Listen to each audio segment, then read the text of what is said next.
حياة جئنا تبصرة আসসালামু আলাইকুম ওয়া রাহমাতুল্লাহি ওয়া বারাকাতুহু। বিসমিল্লাহ ওয়াসসালাতু ওয়াসসালামু আলা রাসূলিল্লাহ ওয়া বা'দ। একবার আমার ব্যক্তিগত জীবনের একটা ঘটনা বলি। বাইতুল্লাহে আমি নামাজ পড়ছিলাম। তো আমার পাশে একজন বৃদ্ধ মানুষ, তিনি সিজদায় লুটিয়ে পড়ে এভাবে বলছিলেন, ইয়া হাইয়্যু ইয়া কাইয়্যুম বিরহমাতিকা নাস্তাগীস।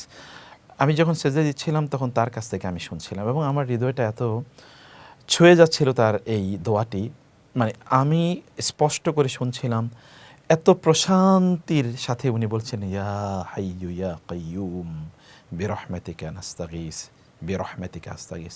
আমি খুবই অভিভূত হয়ে পড়েছিলাম।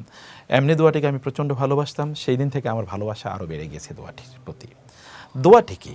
দোয়াটি হচ্ছে রাসূলুল্লাহ সাল্লাল্লাহু আলাইহি ওয়াসাল্লাম আমাদেরকে বলেছেন দুআউল মাকরুব, অর্থাৎ কোনো ব্যক্তি যদি বিপদে পড়ে, অন্য বর্ণনা অনুসারে ইদা কারাবাহু আমরুন, যদি কোনো মানুষ কোনো টেনশনে পড়ে, কোনো বিপদে পড়ে, তার যদি কোনো ধরনের ফ্রাস্ট্রেশন কাজ করে, তার যদি কোনো ধরনের দুশ্চিন্তা তাকে কাজ করে, এটা অতীতের দুশ্চিন্তা, বর্তমান নিয়ে দুশ্চিন্তা, ভবিষ্যৎ নিয়ে দুশ্চিন্তা। আজ দুশ্চিন্তা কার নাই? বাচ্চাদের নিয়ে দুশ্চিন্তা থাকতে পারে, আপনার চাকরি বাকরি নিয়ে, আপনার ব্যবসা বাণিজ্য নিয়ে, আপনার সুস্থতা নিয়ে, আপনার পরিবার নিয়ে, বিভিন্ন ধরনের কিন্তু আপনার টেনশন থাকতে পারে। যখনই এইরকম কোনো টেনশন বা কোনো বিপদে কোনো ব্যক্তি পড়বে বা বিপদ আঁচ করবে, তখন তিনি যদি পড়েন কেবল ইয়া হাইয়্যু ইয়া কাইয়্যুম বিরহমাতিকা আস্তাগীস, বলুন ইয়া হাইয়্যু ইয়া কাইয়্যুম বিরহমাতিকা আস্তাগীস, একেবারে মন থেকে বলেন, ভেতর থেকে অনুভূতি দিয়ে বলেন, ইয়া হাইয়্যু ইয়া কাইয়্যুম বিরহমাতিকা আস্তাগীস। আপনি সিজদা লুটিয়ে পড়ে এটা পড়তে পারেন। তাইলে আল্লাহ সুবহানাহু ওয়া তাআলা আপনার সকল বিপদ দূর করে দেবেন। হতে পারে যদি আপনি মন থেকে এই দোয়াটি পড়েন, তাহলে সিজদা আপনার শেষ বা এই তাসবিহটি আপনার পড়া শেষ, এর সাথে আপনার বিপদও আল্লাহ সুবহানাহু ওয়া তাআলা দূর করে দেবেন। চলুন আমরা একটু দোয়াটির অর্থ একটু বুঝে নিই।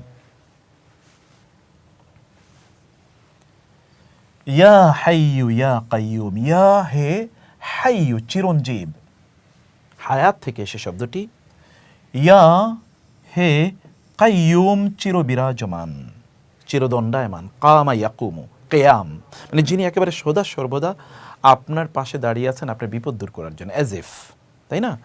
বিরহমাতিকা, বি দ্বারা, রহমাতি রহমত, কা আপনার রহমতের দ্বারা বা আপনার রহমতের মাধ্যমে, আস্তাগীসু আমি আপনার আশ্রয় প্রার্থনা করছি বা সাহায্য প্রার্থনা করছি। আস্তাগীস শব্দের গাউস থেকে এসে, বলে না গাউসুল আজম, আল্লাহ সুবহানাহু ওয়া তাআলা হচ্ছেন আল গাউস, ইয়া গাউসু আগেসনে। তো তাহলে শব্দটি হচ্ছে আস্তাগীস, গাউস থেকে এসে। এবার পুরো দোয়াটি আবার পড়ুন, ইয়া হাইয়্যু ইয়া কাইয়্যুম বিরহমাতিকা আস্তাগীস, ইয়া হাইয়্যু ইয়া কাইয়্যুম বিরহমাতিকা আস্তাগীস, ইয়া হাইয়্যু ইয়া কাইয়্যুম বিরহমাতিকা আস্তাগীস। এবার বলুন তো আপনি নিজে। ওকে, মাশাআল্লাহ, এভাবে প্র্যাকটিস করতে থাকুন। আমরা এই দোয়াটি সবসময় পড়ব। আল্লাহ সুবহানাহু ওয়া তাআলার গুণবাচক সেই দুটো নাম এখানে আছে, যেগুলোকে আমরা জানি ইসমে আজম। আপনি জানেন যে আল্লাহ তাআলার ইসমে আজমের মাধ্যমে যদি আল্লাহর কাছে কোনো কিছু চাওয়া হয়, তাহলে আল্লাহ সুবহানাহু ওয়া তাআলা তাই প্রদান করেন। এই দুটো নাম কিন্তু ইসমে আজম, আল হাইয়ুল কাইয়্যুম, আল্লাহু লা ইলাহা ইল্লা হুয়াল হাইয়ুল কাইয়্যুম। এই যে আল হাইয়ুল কাইয়্যুম কিন্তু এখানে আছে। আল হাই মানে কি? চিরঞ্জীব। অর্থাৎ মহান আল্লাহ সুবহানাহু ওয়া তাআলা যেমন তার জীবনের মধ্যে কোনো কি নাই, কোনো অপূর্ণতা নাই, সেখানে কোনো সমস্যা নাই, সংকট নাই, আল্লাহ সুবহানাহু ওয়া তাআলা আপনার জীবনটা এরকম সংকটপূর্ণ করে দেবেন যদি আপনি ইয়া হাইয়্যু রাখতে পারেন।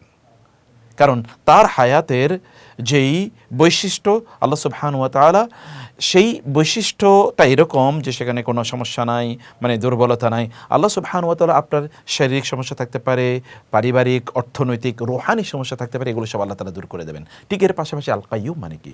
যিনি, ধরুন আমরা যদি বলি, কেউ যদি আপনাকে বলে যে আমি তোমার পাশে আছি, তুমি যত কাজই করো না কেন, তোমার যত প্রবলেম হয় না কেন, আমি তোমার পাশে আছি। কাইয়্যুম মানে হচ্ছে এটা, মানে তিনি সদা সর্বদা আপনার সামনে, আপনার পাশে তিনি দণ্ডায়মান আছেন, তিনি দাঁড়িয়ে আছেন, as a phase standing beside you, তিনি আপনার পাশে আছেন এবং আপনার সকল বিপদ তিনি দূর করে দেবেন।